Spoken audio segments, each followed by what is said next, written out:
So we want to, I was going to write, wrapping up our tefillin. We're going to wrap up the Shema tonight. So what I want to do is focus on the third paragraph. There is a little bit of the second paragraph. If you want to read it together, we can. Why not? Let's do a, excuse me.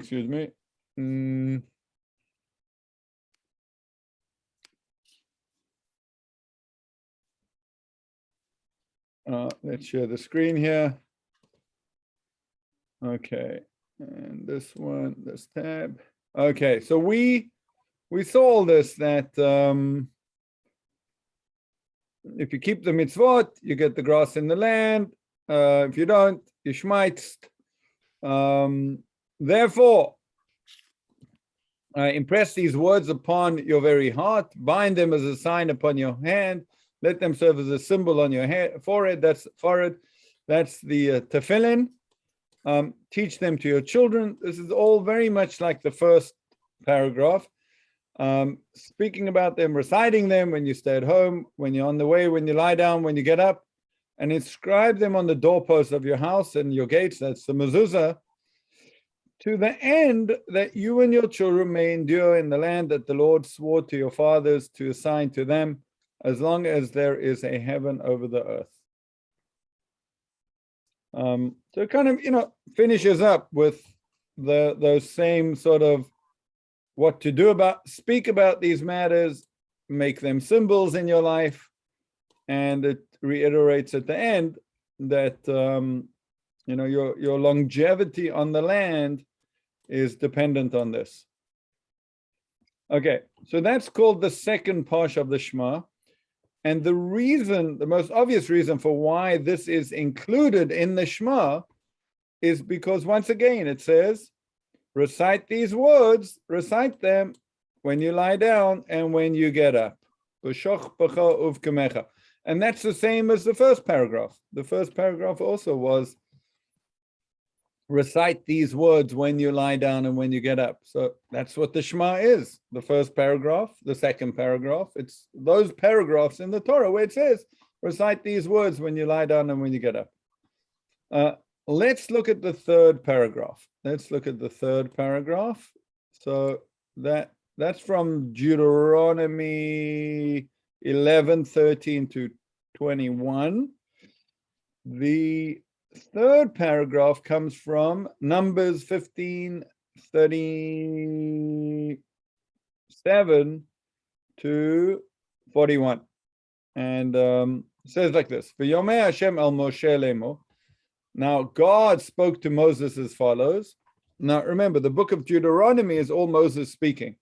That's why we didn't have that beginning of the paragraph, because you don't need it. It's Moses speaking. Here in Numbers, it's still God speaking to Moses. So, and God spoke to Moses saying, "The Bel b'nei Israel, go and speak to the Jewish people. Va'amata aleim, and you'll tell them, va'asu lehem tzitzit, make for themselves tzitzit, fringes, al kanfei vigdehem, on the corners of their garments, ladoratam, for all generations, v'natnu al tzitzit hakanaf patul techelet, and you should, and let them attach a cord of blue to the fringe at each corner."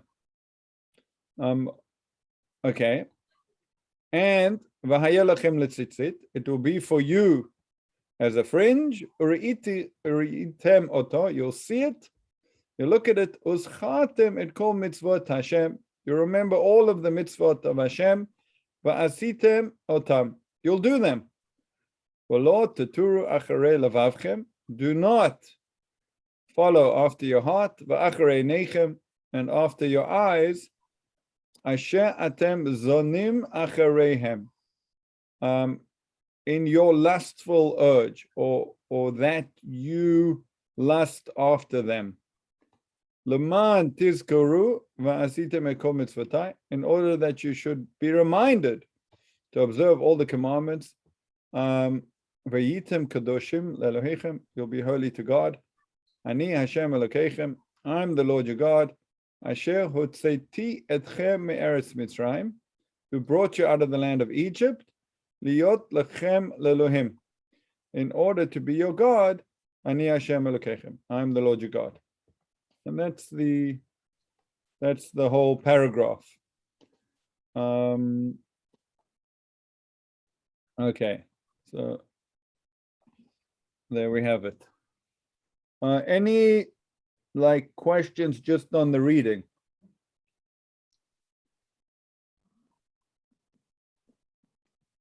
It was interesting. We don't follow your heart for the lustful things, when previously we've talked about having God in your heart. And right, loving God with your heart, right? Yeah.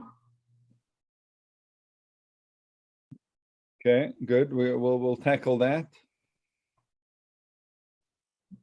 Do you know what this cord of blue is?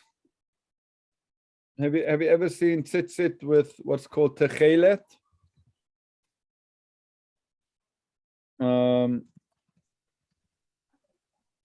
So basically, like something we don't know what the actual hue or how they made the blue. exactly. So in recent Murex, Don. there you go. It's a purple dye. It's a purple dye. Well, indigo, so could be indigo. That's true. Right. So there's been a lot of discussion. There's a lot of talk today that we really do know what they are. It is being made. Your next purchase on Amazon can be a pair of tzitzit with techelet. That's kind of what they look like, which is pretty cool, actually. I'm revving up to get one. Yeah. That's kind of what they look like. So there are 4 strands doubled over. All right, up there they're doubled over there, and then you wrap there's one long strand which gets wrapped around. So that would be the techelet one, according to this opinion. There are a lot of different opinions, but it's an interesting trip into archaeology, finding the shells of in Hebrew it's called chilazon, which can mean snail, but it's what did you call it, Gil? I can't remember. Murex, because the Phoenicians used to trade back in the time. I mean, this is during the time of the Israelites too, right? So it was right, a shell that you could extract a dye that they would use to make things an indigo color. Right. And Don and I learned this in history class in 10th grade, world history. Oh, really? Yeah, and it's stuck. It stuck. It was one of those odd facts, I think, because our teacher and Murex. Yeah, Murex. Something about it. I don't know why we thought it was funny, but I still find it funny. Yeah. I can't. It Um, was probably that was 25 years ago. so that's interesting, because there is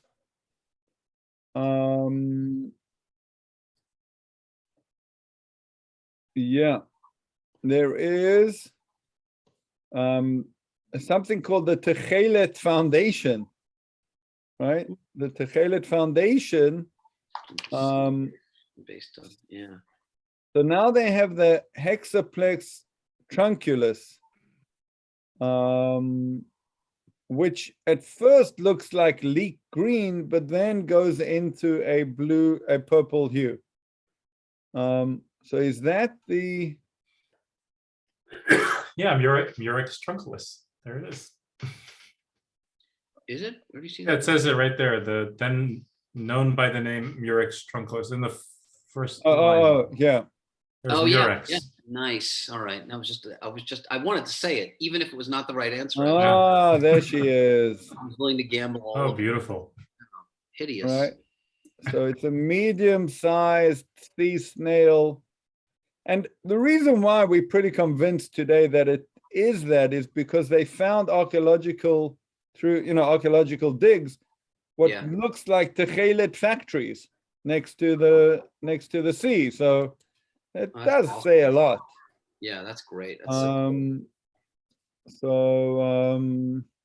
Yeah, don't be fooled by Prussian blue, guys. Counterfeit. Don't buy that. Just gave me a new thing to sell on some sort of off-brand kosher website. In Hebrew, though, it's used as sort of like a light blue, as I know it, like more the thing like behind you, like in modern the Hebrew. Techelet? Yeah, I I would have thought of it as a light blue color. I don't know. That's how we used it growing up. Yeah. Like there's kachol and tchelet, so it was. Yeah, here we go. Tell Shechmona.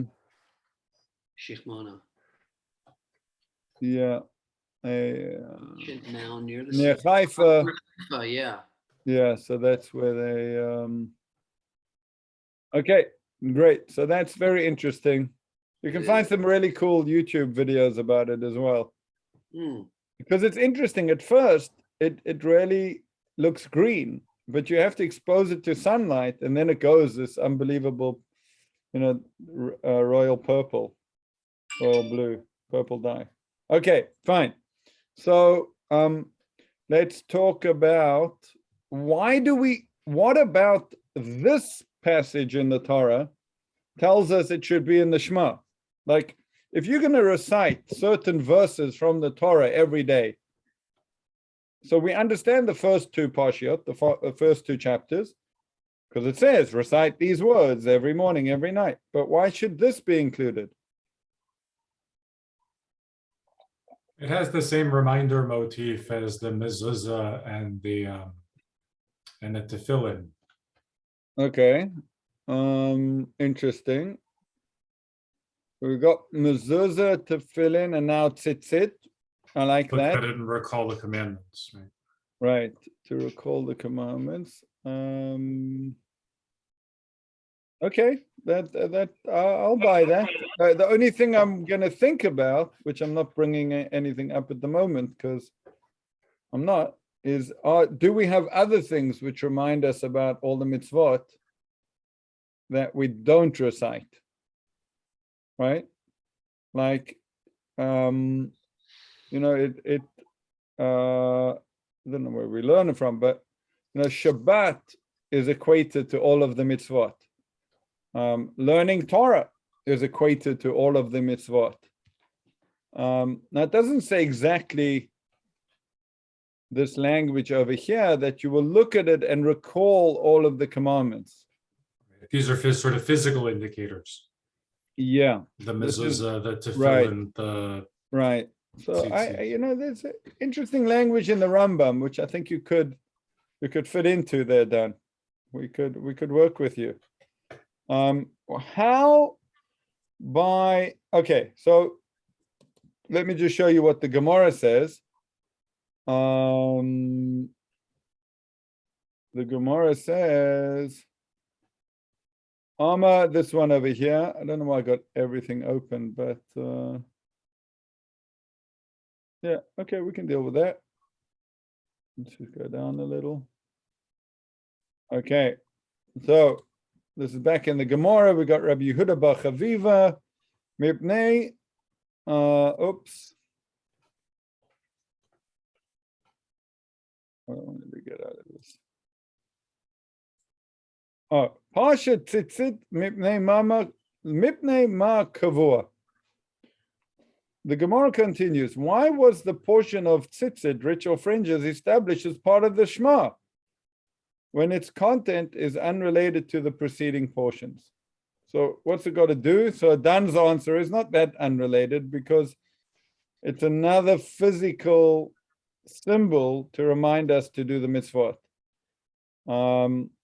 Rabbi Yehuda bar Chaviva, Amar Rabbi Yehuda bar Chaviva, so he answers, Mipnei sheyesh ba chamisha dvarim. It's actually got 5 different things in it. Mitzvot, tzitzit. The first thing is the tzitzit themselves.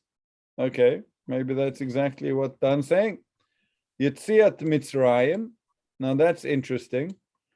That is, okay. Let's see that. No, I like the note here. Including the primary reason for its inclusion, the exodus from Egypt. Meaning that there is a mitzvah to remember the leaving Egypt, right? Remember the day you left Egypt, all the days of your life. Let's see where that comes up. Deuteronomy 16:1, which actually you might be familiar with this from the Haggadah, right? So do not eat with bread made with yeast, but for 7 days eat unleavened bread, the bread of affliction, because you left Egypt in haste, so that all the days of your life you may remember the time of your departure from Egypt. So, right? What does it say in the Haggadah, right? Amir Rabbi Eliezer, right? I'm like a 70-year-old, and it wasn't until Ben Azai explained it to me, right? What does it mean? All the days of your life. All the days of your life means not just the days, but the nights. Also the nights, and therefore the Seder must write. Yeah, exactly. And therefore there'll be 4 more footnotes. It's 9 o'clock. So let's get through with the Haggadah, and then we'll eat. If we keep on speaking about the food, we'll never get through the Haggadah. If we don't get through the Haggadah, we'll never eat. So why you keep on speaking about the food? Do you understand? I'm You hungry. need to repeat that? Okay.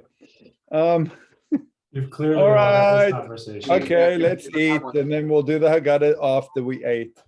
And then you never pick it back up. Never. No, Sorry. never. In all the years. We used to. I have to tell you guys a very fascinating thing. You probably might know it. You probably no, I don't know. There's a Ken Burns documentary on jazz. Anyone seen it? Yes, it's great. You've all seen it. Do you remember why Louis Armstrong wore a Magen David all his days? Yeah, didn't he have like a family that he worked for that were really kind to him and Jewish? Yeah. So his mother had him at 16. She earned a little money from being a woman of the night. Life was tough. Business wasn't very good for her, unfortunately. But he got a job of blowing a horn, which is basically a hooter, for the Konovsky family, who were Russian immigrants, right. And they sold coal. They used to take a cart full of coal and go down Storyville and sell the coal to all the prostitutes, and he would blow the horn to say, "We're coming." And Mrs. Konovsky saw that he was a little, underfed. So she would give him a dinner every single night after work, a whole dinner.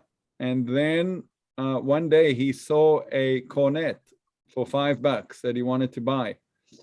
And he didn't have $5. So the Konovsky family fronted him the money. Yeah.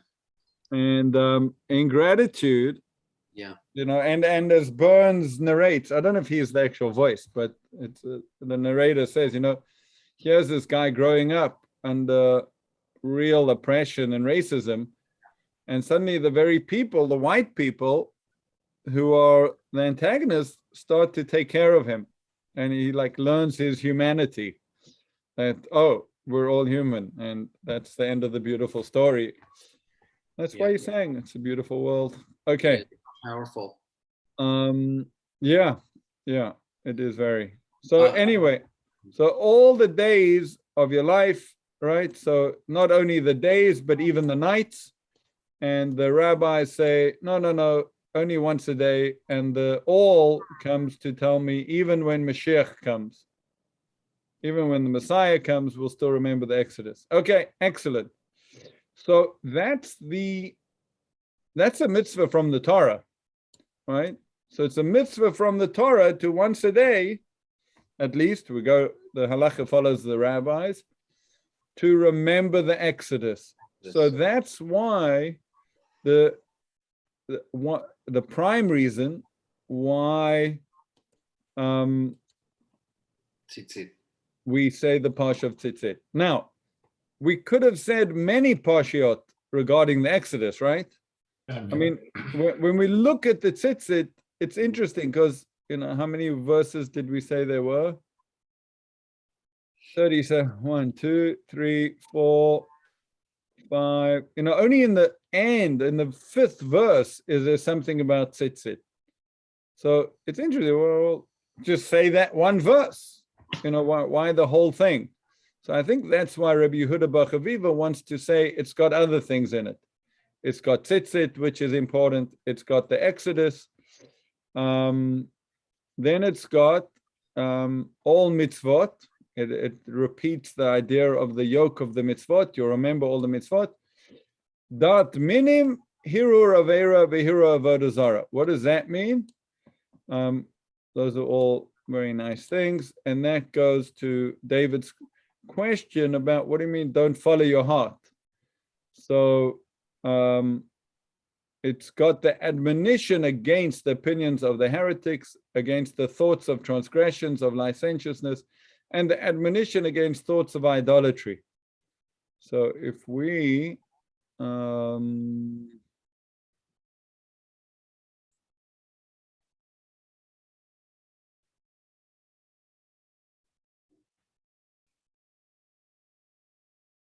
yeah, I thought it was in the Rashi there. So the Talmud says that when it says do not go after, well, the Gemara is going to say, fine, it's this Gemara over here actually. The Gemara clarifies, granted, these three are mentioned explicitly, the yoke of mitzvot, as it says, and should look upon them and remember all the mitzvot. The ritual fringes, of course, it says, and they will be for you fringes. Exodus, it says, I'm the Lord your God who took you out of the land of Egypt. Where do we arrive the other elements? So the Gemara says, admission against the opinion of heretics, thoughts of transgression, and thoughts of idolatry. In response, the Gemara cites a Braita that these elements would derive from allusions in the verse. You shall stray neither after your heart nor your eyes after which you lust. So after your heart, those are your inner thoughts. That refers to heresy, right?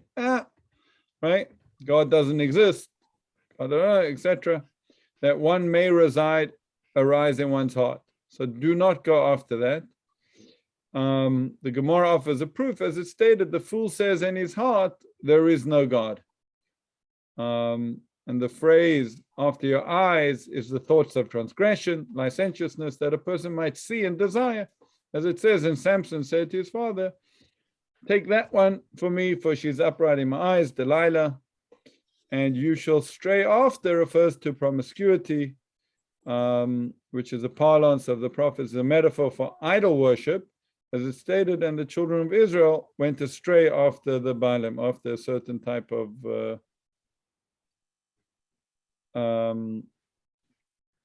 idol.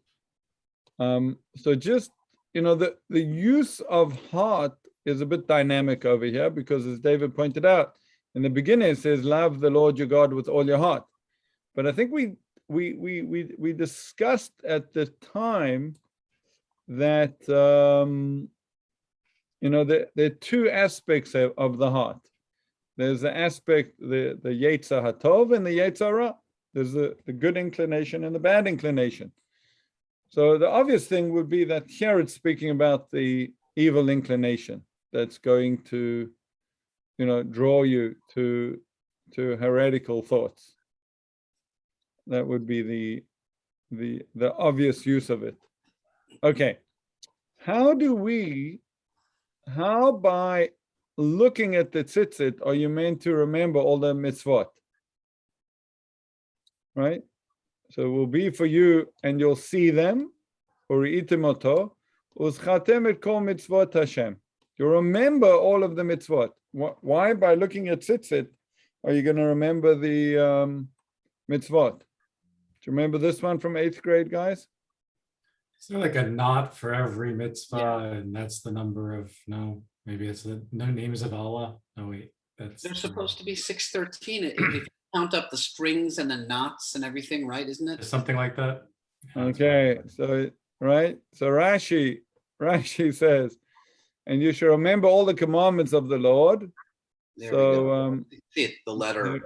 right, the tzitzit will remind us of the command is because the numerical value, gematria, of the word tzitzit is 600, right? Yeah. 90, 10, 90, 10, 400, right? So you got 600. There were 8 threads, 608, 5 knots. There we go. And you have 613. Yeah. Easy. So which is the Yeah, number. but they're four strings. But they doubled over. Each of the 4 corners. The gematrias and these things, the amount of hoops that people have to jump through to like come up with this stuff is yeah. The power of association is unbelievable.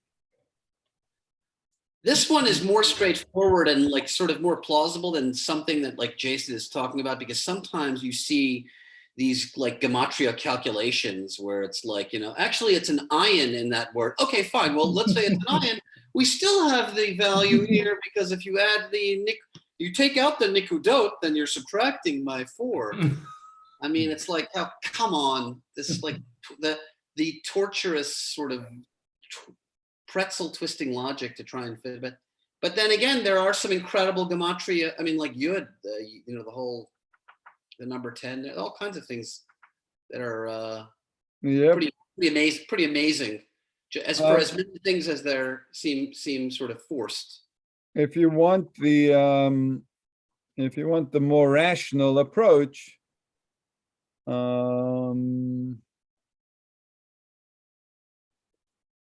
mean, were fringes used for anything else? Yeah. So here, look at the Sforno.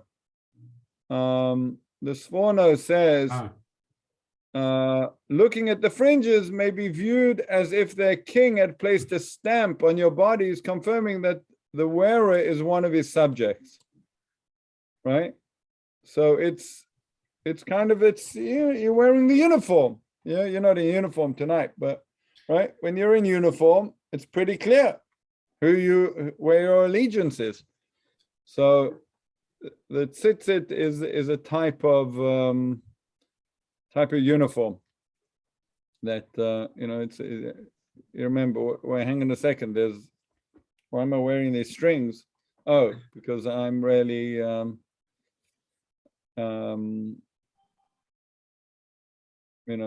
dedicated to the king. That's the more logical approach. There's also the part that comes just before this in Numbers. If you go up, it's just before it. Someone was gathering wood during the Sabbath, and then he gets stoned to death because he wasn't following the laws. And then it's like, oh, maybe you should wear tzitzit to remember. I mean, what's the connection? Right. I mean, is that how one should read that? Because it's right. It's the thing that happened just before. Someone wasn't following the rules, or maybe. I've never thought of the connection of why these two parshiot are together. Don't remember anything. Sometimes Rashi says something. Not here, unfortunately. Yeah, Dan, stop reading the bit before. Context. Jesus. Yeah. Oh, sorry. Wrong context. Yeah, wrong class. That's next hour. Yeah. It's a Wednesday. That's why you couldn't make it. Okay. Fine. So that's now. I think there's a pretty neat thing over here. Another thing which is interesting is if the prime reason to mention the tzitzit is because it's got this verse of leaving Egypt, we wonder why was this paragraph chosen more than any other paragraph dealing with the Exodus. So let's see.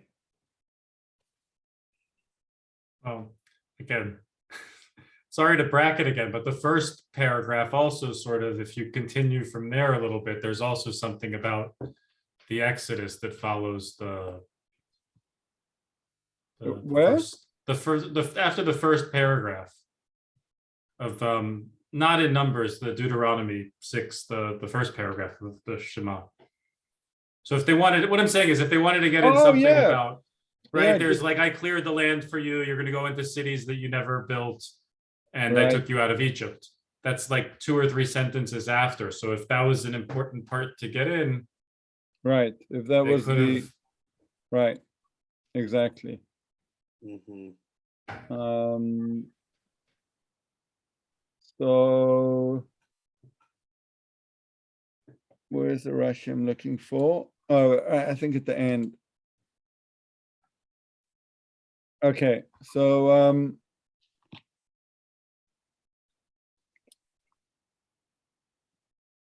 pretty long Rashi, it's all good.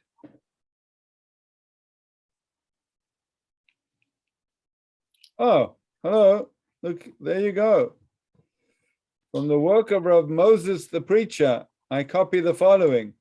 Why is the section of the stick gatherer placed in juxtaposition with the section dealing with idolatry? Oh, that came before it. Oh, okay. Okay, Right. in order to tell you that whoever desecrates Shabbat is regarded to having worshipped idols.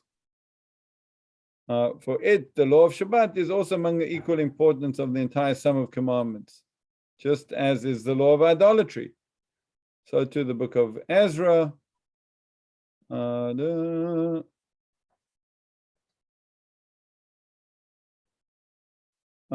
the section dealing with the tzitzit is also for the same reason, placed in juxtaposition to these 2 sections, because it too is of equal importance to the sum total of all the commandments, that it says you will remember to do all the commandments. So we've got idolatry, Shabbat, and tzitzit. Actually, one of my favorite books of all time is a little book called Mitzvot Hashkulot, which was written by a rabbi, pretty contemporary. I think he died about 15 years ago, Rabbi Shlomo Volby. I think just because Gil, your father's sister, I think, has spoken to his wife because they were in Slobodka. That's right. I know the name. I know the story. It's Yael. Yes, Yael spoke to him, I believe. His wife. Anyway, so this name. book deals with the 7 places we find in rabbinic literature that a mitzvah is equated to the rest of the Torah. It's this idolatry or the denial of idolatry. We find it about tzedakah, charity. Charity is compared to all of the mitzvot. Tzitzit. We find it for Brit Milah, the circumcision. We find it for Talmud Torah, the learning of Torah, and then we find it for Shabbat and the land of Israel, living in the land of Israel. And he makes a very nice argument that these are 7 aspects of Judaism that kind of define its form, and each one relates to a different part of our psyche, of experience, etc. So okay, so there you go. Done. Keep on reading the sections before. Okay. So now he says like this. He says on the borders, literally the wings. Okay, so in Hebrew, an al kanfei vigdehem. On the, you put the tzitzis on the, we call it in English corners, but literally it means wing. The word it's a common term. Knaf beged, knaf, right? Knafim. It's the wing of the garment. An allusion to God having delivered them from Egypt, as it states, and I bore you on the eagle's wings. Right? The tzitzis are to be placed on a garment having four corners, but okay, the tzitzis are to be placed on a garment having four corners, but not one that has three or one that has five, thereby alluding to the four different terms used by God in describing the deliverance of Egypt. For it states, and I will bring you forth, I'll deliver you, I'll redeem you, I shall take you out. And that's where we get the 4 cups of wine from. So the 4 corners of the garment refer to the wings of eagles and the 4 languages of redemption, of coming out of Egypt. A thread of blue purple, the patil techelet, an allusion to the bereavement, shikul, which the Egyptians suffered through the death of their firstborn, because the Aramaic word corresponding to shikul, bereavement, is tichla, which sounds like techelet. So the patil techelet is the bereavement, that's referring to the death of the firstborn. Furthermore, the plague that befell them was at night, and so too the color techelet resembles the sky when it darkens towards evening tide.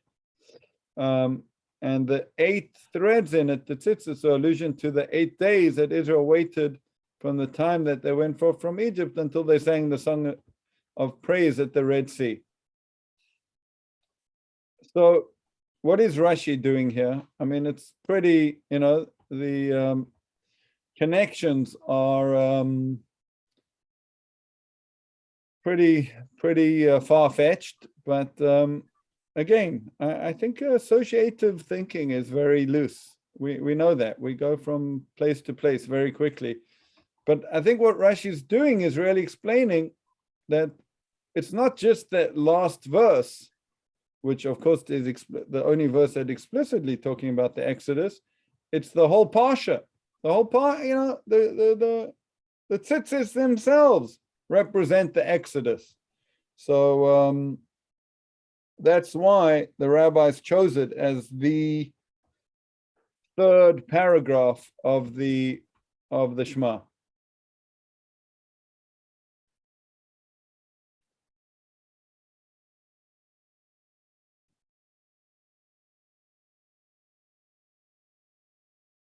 When I was in Korea, we had a bunch of Korean gentlemen who would come to our Friday night services. And the one guy had, I don't know where he got them from, if he made them himself, but he had little tzitzit on little clips, and he would show up and put his yarmulke on and clip the 4 things onto his belt loops.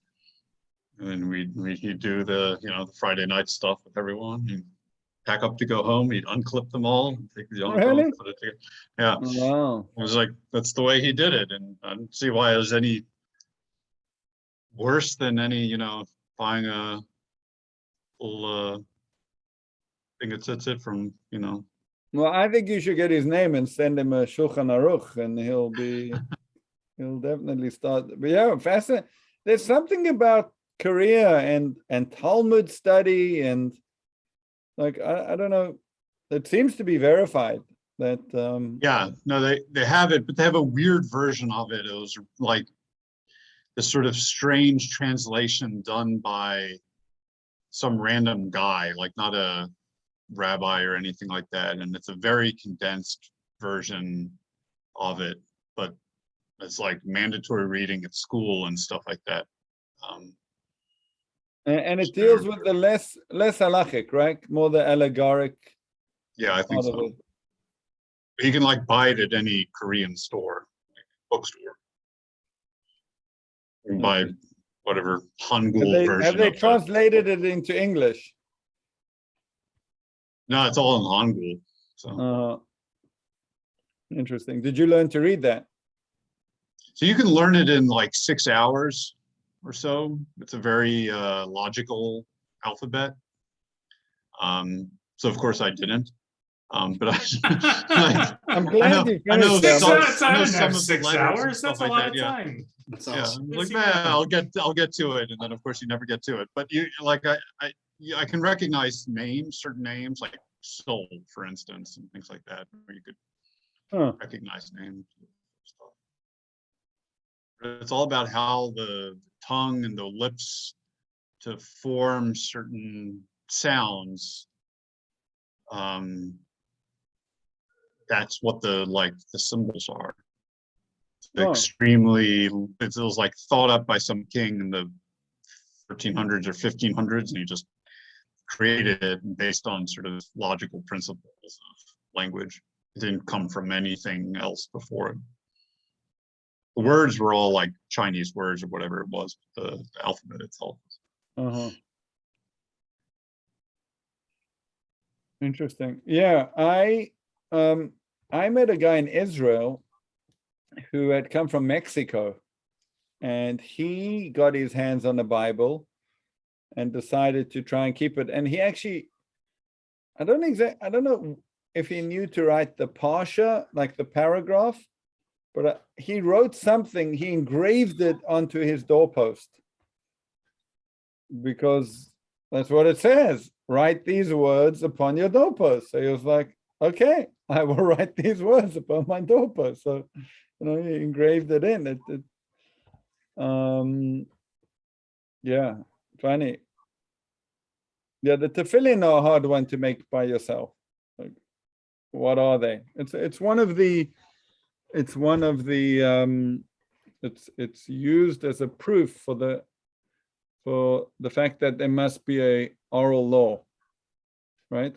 How could there be something in the Torah that is, what do you mean you bind them on your arm as a sign and put them between your eyes? What? How do you do that? There's no guidance in the Torah. Okay, good. Anything else?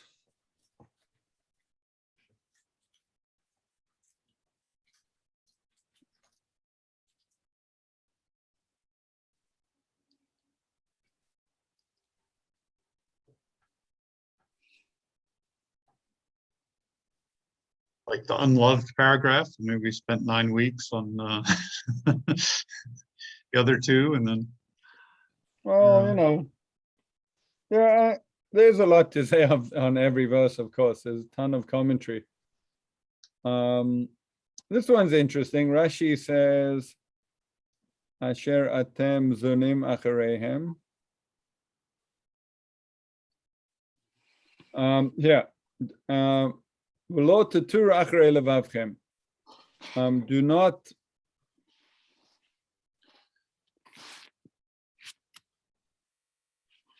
Do not follow your heart. Right. So what's this taturu? Latur. So, oops.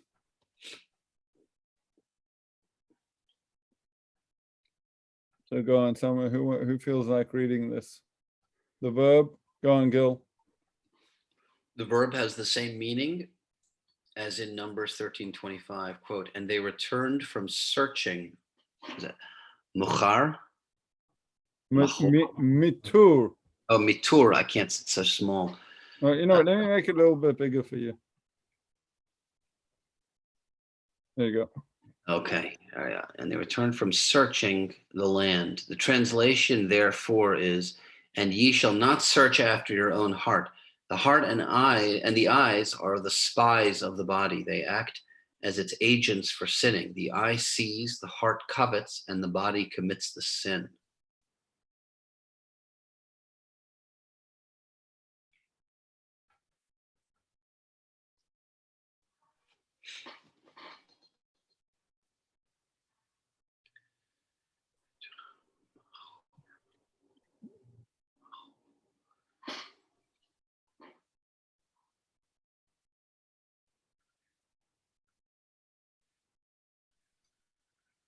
Thoughts, comments?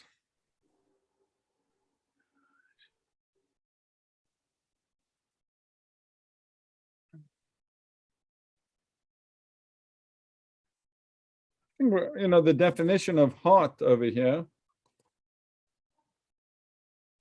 would be the seat of passion, right? Right.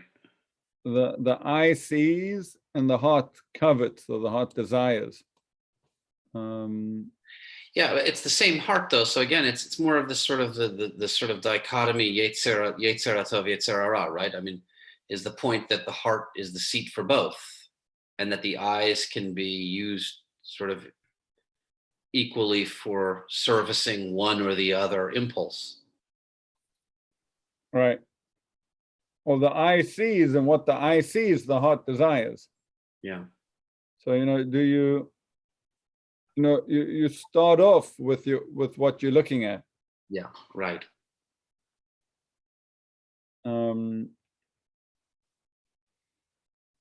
Yeah. That's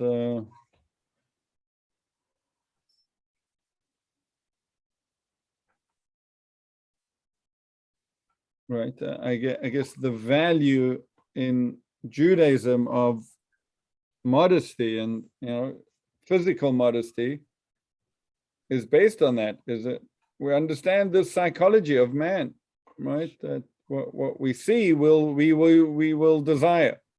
So rather look at the tzitzis than the everything else, because the tzitzis will remind you what to do. You'll form a desire for that rather than anything else. Can we insert the strange comment about how the shadels that women are wearing now are made of real hair and are sometimes nicer than their own hair, and they don't look anything like the wigs of the 1980s? In my day, the shadels looked like a shadel. No, it looked fake. It looked like you grabbed the broom and but now the shadels are so it's like, at what point is modesty or Orthodox women also wear super tight clothing sometimes too. It's like it's the uniform, the dark clothing and the long, but it's very tight. It's like, again, these things seem to be where it's like man-made versus halachic is my only point. It's like there seem to be fuzzy rules about modesty and in appearance and in dress and in hair and those things. And it's Don's fault. I am responsible for immodesty. Yeah, it's interesting. Even I got to tell you, even in halakha, it's more fuzzy. It's a fuzzier area than other places. Like some rabbis, they come out with these, books and, say, well, it's got, a woman's dress has to be this much long, 3 inches lower than her knees, and, you got to cover your elbow, but it's very little basis to actually decide these things. It seems to be the custom. It seems to be the custom in each place. It's one of those halachas which, well, if women wear sandals in Ranana, that's women wear sandals. That's the way they walk around. If women, Meir Sharim wear black stockings, well, that's the custom. So it's got to do with following the norm, and not like standing out in a provocative way. But I think it also has a lot more to do with a person's attitude than is given credit, because that's much harder to govern. That's much harder to tell people what to. Maybe, modesty is, you have an inner world that's much more important than your outer world. It's not, you're not trying to gain everyone's attention by how you look and what you do. It's so I agree with you. By the way, the Sephardi rabbis are much more strict when it comes to sheitalach and these things. Because they came from Muslim countries where, right, you covered your hair, everyone covered their hair. It's a cultural norm across with the shmata, right? Whereas the Ashkenazi, they the women were like we're not going to look like that. So, yeah, the Sephardi rabbis go crazy with Ashkenazi women. Like, you're missing the point. You know, yeah, you're keeping this. Maybe you're keeping the strict halacha, but there's a but yeah, good point. Not sure what to say. Let me just call my wife, honey. Okay. Yeah, that's not at all a fraught topic. I'm more concerned about the price of a shaitel, but okay, fine. Yeah, no kidding. Yeah. Yeah, they're becoming expensive. Nothing like a I know. shrine. I've been thinking about getting one myself. Yeah, Don. That's the I got to tell you, the yarmulke. I know it does a lot of work. A lot of work. For $4.50. This I covers don't a think I lot of haven't bald considered. patch. Bald patch. Oh, Yeah, this whole area. You could get one of those large, David. sort of David, Sephardic. exactly the ones. Sephardic ones that are sort of. What's the problem? You're either a religious Jew or you're a jazz, pianist or drummer. You'd also wear that hat, maybe some sort of leather. Good, you can go either way. Pretty Context dependent. That's right.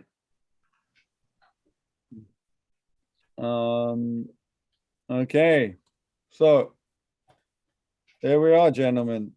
The Shema. There was more in there than I thought. Oh, Yeah. great. We started with the hero Israel. It really went quite a ways. This was some journey. Yeah. Yeah. It's I actually recently found a very beautiful piece in the let me see if I can find it quickly. Yeah, I should be able to find it here somewhere.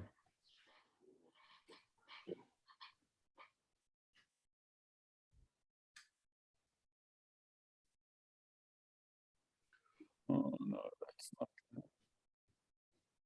not it.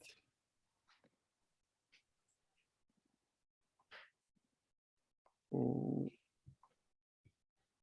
I saw David this afternoon. He said, yeah, never thought this much about the Shema in my entire life. Definitely an awful lot there. The most attention I have paid to it, I would say. What's interesting surprised is, yeah. I was going to say the other ties to, because it is so entwined with your daily life and kind of the steps of your daily life with being a Jew, that all of these other things that it branches into that I haven't thought about since I was studying for my bar mitzvah at 12 years old. So it was actually kind of really refreshing living in San Antonio where there's not really much of a Jewish community, and then kind of stepping back into that a little bit in that thought process. So it's been nice. Great. Yeah, I wanted to show you. You're gonna laugh because it's on my Beth Tefillah Schoology now. Beth Tefillah's. Hang on a second. Who of you went to Beth Tefillah? Only me. Only you? Yeah, Jason didn't. Jason, where did you go to elementary school? Went to Solomon Schechter and then became Krieger Schechter. That's right, Solomon Schechter. And where did you go to high school? Park. Park. And where did you go to high school, Gil? Pikesville with Don. That's where I met Don. Oh, so you and Don were at Pikesville. Yes. Okay. Don, Have you seen it? It's such a beautiful school today. The building. They redid it. Pikesville? It looks nice from the outside. I've driven by it, but I haven't gone in. Yeah. That's pretty cool. Anyway, I'm teaching. I don't know that 40-year-old men are allowed on school. I was going to say, Don, I'm sure it'd be fine for you to just go in and I used to go here. Maybe have an open. I got nothing to like a brown paper bag with an Arizona iced tea. Just go in there and wander around. I used to get a belligerent. He threw frisbees in this hallway, man. I'm sure you'll be totally fine. So the Vilna Gaon, yeah, you see my Beth Tefillah Schoology. thing. So I'm quite Nice. impressed with this software for teaching. But he says like this: the Shema Yisrael.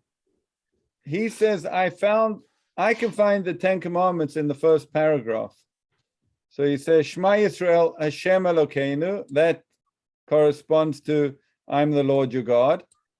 Hashem Echad is do not have any other gods. Baruch Shem Kavod Malchuto is Lo Tisa, do not take the Lord's name in vain. V'ahavta, you should love God, he says, is Shabbat. That's a hard one. These words should be on your heart is corresponds to honoring your parents. And if you'll notice, it's going in order because he says that the way to honor your parents is through the words of Torah. Right? It's not only your parents, it's the tradition, it's the whole thing going back to Sinai. Teach them to your children.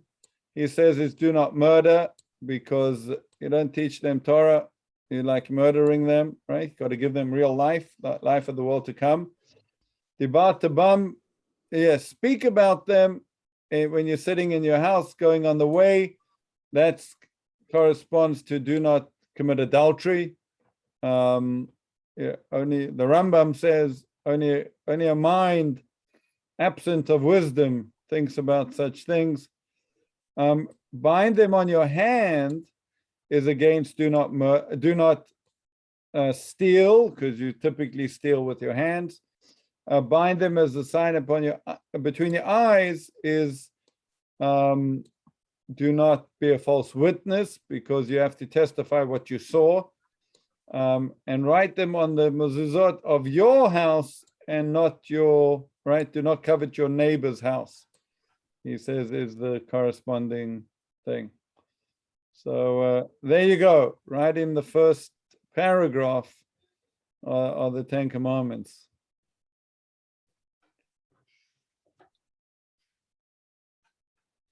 This reminds me of the idea of looking at something where you don't expect to find a lot of detail, and you magnify it and you see that there's a universe inside, like the famous picture of the Hubble Deep Field, that photograph of where they took the Hubble telescope and over a period of 5 years aimed it at a very, very minuscule dark portion of the sky that they hadn't observed. And there was so little light that it took years and years of observation on a very small point to eventually blow it up to see some of the earliest galaxies in the universe. So this place in the sky where it was totally dark, no stars, no galaxies, and they looked at it, they blew it up, and there was all of this incredible amount of galactic stuff there. Similar thing here, right? The closer we look, right? Who knows what other mysteries we can find. But I won't find them. You guys can. No, I'll find them. I'll find them if you guys are. I'll let you know. Yeah, I'll go on that space journey as long as there's space. I just want to keep talking about space. Let's talk more about space. See, it's funny. I'm so much less cultured. When I think of that, I think of the end of Men in Black, where they have the entire galaxy and the cat's. The cat's little dingling. Yeah, that's awesome. Yep. Yeah, I love that. I love that kind of stuff. The same thing. Right.